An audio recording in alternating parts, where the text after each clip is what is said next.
Why doesn't the US pay 100 of a wounded soldier's medical care, and why do we need organizations like Wounded Warrior? Wounded Warriors is a scam. They got busted, wasted tons of money for a long time not too long ago. They offer very minimal services while taking in millions for overhead. The US does pay 100 of a wounded soldier's medical care.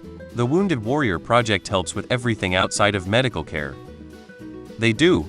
Wounded Warrior helps with other things such as quality of life advancements afterwards. Healthcare is provided by the gov. The military has lots of ways to fuck you up.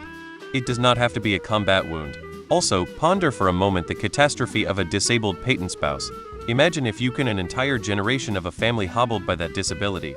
The economic loss for a parent that can't build wealth and their offspring who must limit options to accommodate the daily reality of care and support. It leaves a hole, a void that reverberates through your life and never quite gets filled up. The early loss of a parent as well as the dying by inches never gets resolved. Remember that the next time your congressman doesn't vote for veteran support. This problem is deeper than you think. We end up with two medical systems with two billing systems and two sets of administrivia to make it all annoying. Oh, that's the VA. Oops, no, that's TRICARE. Oh wait, that's community care, but which one?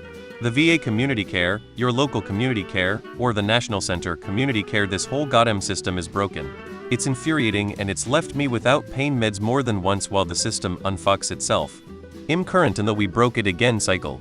We have a friend from the army with a lingering back injury, and it took him a while to get what he was owed or needed. He eventually did, though chronic conditions are harder to care for or figure out than immediate care. I guess he needed to prove what surgery or disability he needed, and he had to be persistent. If I had to guess, it's probably like following up with an insurance company, which can be an arduous task. Bureaucracy. There's this thing called the VA where vets get care, so cross that one off your list. And truthfully, I don't know why we need Wounded Warrior, and I don't know why people send them money. Wounded Warrior Project's top execs fired amid lavish spending scandal. Fox News. The VA takes very good care of me. I have no complaints. It actually does. It's just really terrible at it, and doesn't pay for lifestyle things that change with disabilities. Wounded Warrior Project is supposed to help with the gaps in treatment that the VA either doesn't cover or really sucks at, like mental health care and job transition.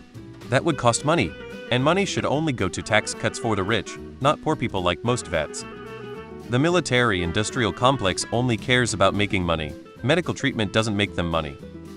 I'm in the UK and we had a program to take on ex-service personnel who had been wounded. The guy we took is still with us after 5 years, has an amazing work ethic, and I wish I had a load more like him.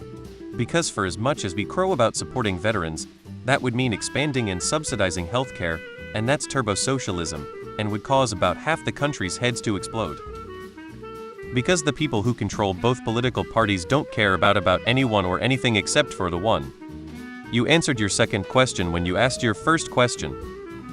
When has the government ever cared about a veteran's medical needs? Because giving tax breaks to corporations the one are more important to our elected representatives. USA doesn't care about vets. Simple. The US Gov doesn't care about veterans. Republicans.